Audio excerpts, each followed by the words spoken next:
Today we're going to be talking about the unicorn Sharechat.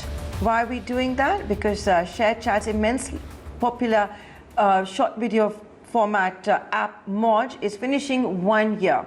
It's finishing 1 year with a user base of nearly 120 million people. So what's next for Sharechat and MOJ? It's been a very busy year. It's also in this year, in fact, just back in April, where Sharechat entered the Unicorn Club. That's a valuation of more than $1 billion, except Sharechat entered it with a $2.1 billion valuation. It got big checks from the likes of Twitter, from Tiger Global, etc. So as MOJ finishes 1 year, we get you an exclusive interview with the co-founder of Sharechat, Ankush Sachdeva. Thank you, Nayantara, for having me. And indeed, it's been a fantastic journey for us since we've launched MOJ in a very quick sort of time on like July 1st. I think we launched the product in 30 hours. But it's been a crazy, like a really good journey last 1 year, like as we've scaled the platform from launching it to now at 120 million MAUs.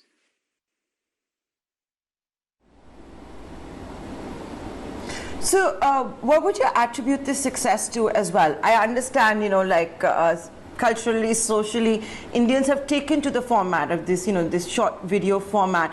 But what has worked for your platform?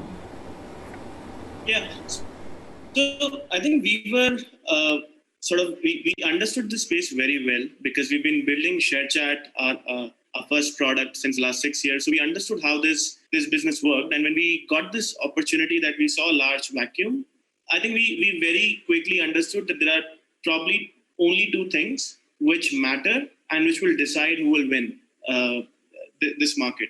And the first one was, do you have the best AI? Do you have the best technology to personalize content for the consumer? And number two was, do you have access to capital? Because this is a very capital-heavy business, so you need to make sure you have really good access to capital. And these are the two things that we have been working on in the last 1 year. And on the capital side, I think we've been on your show, we've talked about it. We raised $500 million, $500 million in March, April. So we are now way ahead of the competition when it comes to capital. But on the AI side also, we have made some very strong decisions. So as a company, this pandemic taught us how to work remotely. And we took a very strong decision that we will build a remote and globally distributed AI org. So today our AI leadership is spread across Bangalore, London, Silicon Valley. And that is the vision which we are going forward with, that this is really the most important thing for our business. Can we attract the most talented AI folks? And that is what we're really going forward with. Like, we will build the top-notch AI team across the world. There will be no geographical constraint of any one particular country. We will just go and find the best people anywhere in the world. So now let's talk about what we can expect in the near future. Now you're really well capitalized. You entered the Unicorn Club by just skipping the $1 to $2 billion band, and that big check led by Tiger Global, all of that. That's also been about a month. So going forward, what's the plan? Yeah, so I think there are many different dimensions on which we're working. The first and most important being feed ranking, as I mentioned. AI personally is really important. So that is something which we are working today. We'll be working 5 years down the line. We'll be working a decade from now. So that's the core of the company, that we have to get better at this AI personalization. But there are other fronts, for example, on the content supply side. How do we enable creators to create better content? So we had a partnership with Snap that we announced, an exclusive partnership, which enabled our creators to use world-class AI technology. We have seen that playing out really well now. So our creation per user is now 50% up from the last 2 months. So that's playing out really well. We're also thinking that a lot of these creators put a lot of hard work. One second. You're saying your user base is up. I'm sorry. Ankush, sorry, I'm interjecting you there. You're saying your user base is up 50% in 2 months? Did I hear that right? No. So our number of creations... User interaction. Creation. The content that's being created. The videos that are being uploaded. That is up 50% in the last 2 months. Since the launch of... Go ahead, sorry, before I interject. Yes. So the other dimension is that a lot of these creators spend they spend a lot of time, energy, and hard work in creating this content. So how do we make sure that this becomes the main thing that they do in life and it doesn't remain a side gig? So we want to help them make money, monetize on the platform, and therefore we have earmarked a 100 crore budget to just make sure that the creators can be incentivized and they can keep creating content on the platform. Okay, that's very interesting. Can you tell me a little more about, besides the 100 crores that you set aside to help your creators get rich, how can they monetize their own content? You know, it's something that we started seeing platforms experiment with. You're talking about it. Twitter came out with a tip jar. Clubhouse in the US, for example, has rolled out a product as well. Yeah, so there are different main means by which creators can monetize. The first one being they can integrate with a brand. And we in fact partnered with Fanta recently, where we also made a Fanta AR lens. And we delivered 600 million views to our client in a week. And a lot of the earnings from that were actually transferred to creators. And that was one way they made money on the platform. The other way we will help them monetize is through virtual gifting. So when they go live stream and talk to their followers, their fans, they can interact with them and their fans can give them virtual gifts. So that's the other way in which they could monetize on the platform. Okay, and what about for Sharechat to monetize MOJ? Yeah, so Sharechat is also on its own journey. I think it's still larger. Sharechat is 160 million MAUs, so it's the bigger sister of MOJ. And I think we're also on a journey of monetization on Sharechat. So Sharechat currently monetizes through two means. One is ad revenue, and we're also the largest audio streaming platform of the country. So a lot of virtual gifting happens also on Sharechat in the audio chat rooms. Okay, now I want to ask you one thing, Ankush. What we did see in the last 1 year is you sensed an opportunity, for example, right? And you got MOJ, and we've seen a lot of other such platforms come up, mushrooming. Is it a winner-take-all market? Are we likely to see consolidation?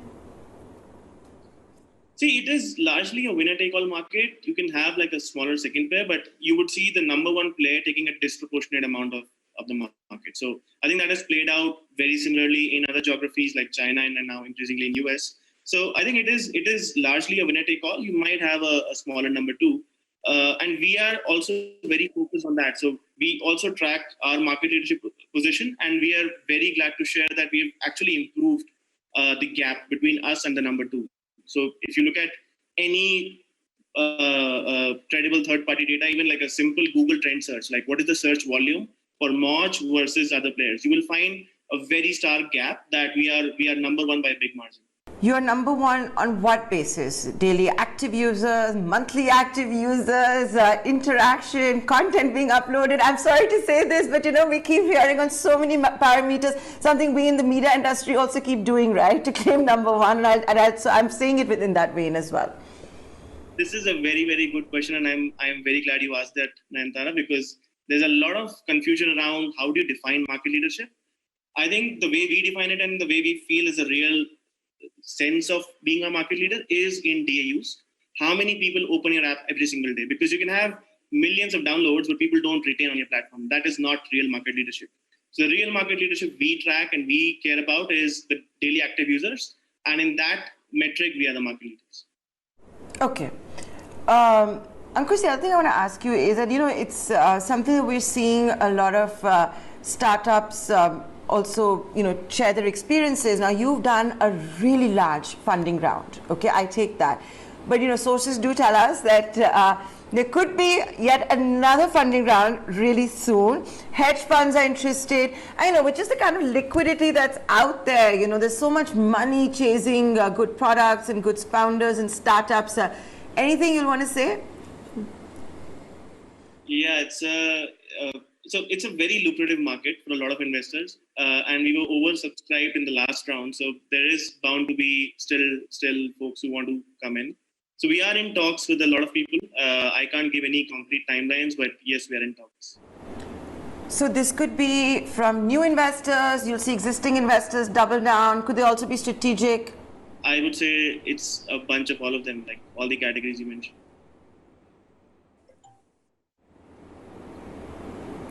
What about an IPO? IPO is so hot, being talked about right now in the startup universe at the moment. Yes, you've had Zomato file the DRHP, and there's so many more that are looking at it. I get it. You're a comparatively newer startup and unicorn, but is that on the cards at all? Yeah, I think it's a very good development for the ecosystem. I think all of us in this ecosystem, and I'm sure a lot of folks in media have been looking forward to the times when we can claim that Indian startups eventually give exits to their investors, IPO, and get liquidation events.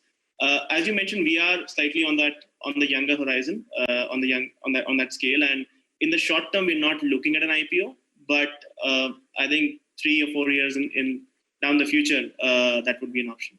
So Ankush, you are, and you have confirmed that there is inbound investor interest. You've talked to us about how you're growing, your market share, you're number one, all of that. What about hiring? Can I get your views on that? It's also been a year and a half where we've seen startups focus on the bottom line, road to profitability, trim the fat, reduce the cash burn. But are you at a point now where you can flex your muscles and hire, and is that something you want to do? Yeah, so hiring has been the top priority for me. If I look at my day-to-day schedule, I think it's a very, very important activity, and we have in fact more than doubled. Like last July, we were around 500 folks in our company. Now we are more than 1,200. So we've more than doubled in the last 10, 11 months. And I think it is becoming really important, as I mentioned, for the AI hiring, that we were so focused on getting the top folks that we just removed all constraints, that we will hire from anywhere in the world. So therefore, you see we going global. So I think getting right talent is very, very important, especially when you are competing against really large global tech companies in our space. So I think we take that very seriously. And as you said, we have the capital on our side. So we would want to make full use of that. Our ESOPs are very lucrative. People want to have that compounding impact in the next 5-10 years of their lives. So I think we are in a very good position, and we are taking full advantage and hiring the topmost talent. Okay, Ankush, I can't have you on ET and not ask you this question, because it has been, the talk of the town, if you want to call it that. You're an intermediary. Our sources in the MeitY, Ministry of Electronics and IT, do tell us that Sharechat has complied with the recent intermediary guidelines. Can you confirm that for us on record? And what are your views on the guidelines? Yes, we have complied, and not just by the law, but to a large extent in spirit. We've complied with the laws. And I think we've in the past also been in the position that we want to abide by the law, whatever the government of India decides. And I think that is what we're doing. Like it's in the best interest of the country, and we will abide by that. Okay. What about your expansion plans in other countries? Yeah, so I think in the short term, we are focused on India. But if you see that our ambition is to get to 1 billion MAUs in the next 5 years and $1 billion in revenue in the next 5 years. To get to that number, I think there will be a lot of work that will go in to build our core competencies around feed ranking, around content creation. I think all of these can theoretically be transferred to any other geography where we can go and compete. So in the short term, we are focused on India, but there are a lot of geographies, for example, Middle East, in which our creators are really famous. So our top creators on MOJ are already very famous in Middle East, where we keep getting requests from folks in Dubai, Kuwait, Qatar, that why don't you open up MOJ in Middle East? So I think there are good opportunities. In the short term, we want to focus on India because itself is a large market. But in the medium to long term, we will go out of India. So you mentioned Dubai, so Middle East will be the focus, and it does make, I can understand why as well, just seeing the large Indian community that you have in the Middle East. Yeah, there's a lot of Indian community. The kind of content which is created by our top creators is also very appealing in Middle East. So I think we get that advantage that our existing content supply is going to work really well to seed that new market. And so you have your AI technologies which can help you rank content, but you also want to have an existing content supply that gives you an advantage on day one when you enter a new geography. But the thing with the Indian community is that there are so many countries, right? You can look at, let's say, Southeast Asia, you can look at Canada. Yes, there are a lot of countries. There's a lot of diaspora.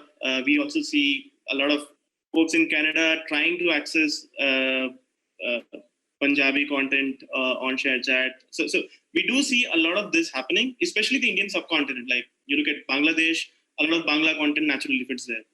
So at least the Indian subcontinent is very easily fitting with this content supply. And then probably the next sort of target would be Middle East, Canada, and countries like that. Okay, you brought up, like, for example, Punjabi content. I understand that, Tamil content is pretty hot on MOJ as well. And this is a trend that we're seeing about, the need for more and more companies like yourselves and even the global giants to go vernacular. Is that an area of focus? Yeah, so that was the DNA of our company when we started Sharechat. And we truly understood that India is not one single homogeneous language market. It's very, very sort of heterogeneous in the sense of culture, language, and other things. So Sharechat was built with this DNA of going all languages. So when we launched MOJ, we also launched MOJ in all the languages, in all 15 languages that we had on Sharechat. The only difference being Sharechat was very much focused for a non-English audience, but MOJ, the positioning is that it is a good product for tier 1 and also for everyone else. So we don't have a very strong tier 2 focus on MOJ. Like it is a pan-India product, but we do understand that the country is way larger than just the metros, and you will have a lot of regional content requirements. So from day one, MOJ was available in 15 languages. My final question to you, tell us any sneak peeks that you want to give us on any interesting launches, products that you might be experimenting with at MOJ in the near future?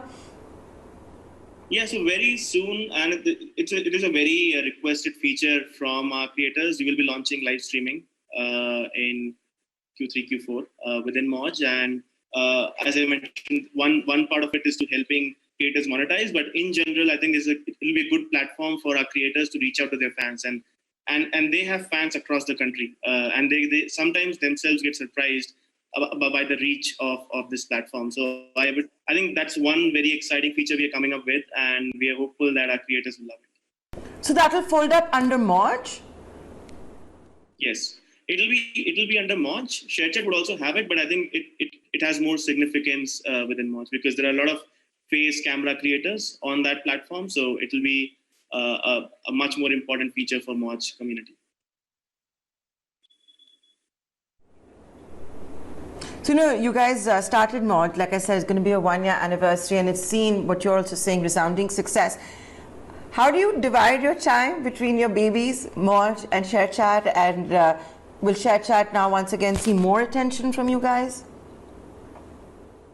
Yeah, so I think a lot of parts are common. As I mentioned, that the underlying problem that we're trying to solve on both the platforms is essentially matching the right content with the right consumer.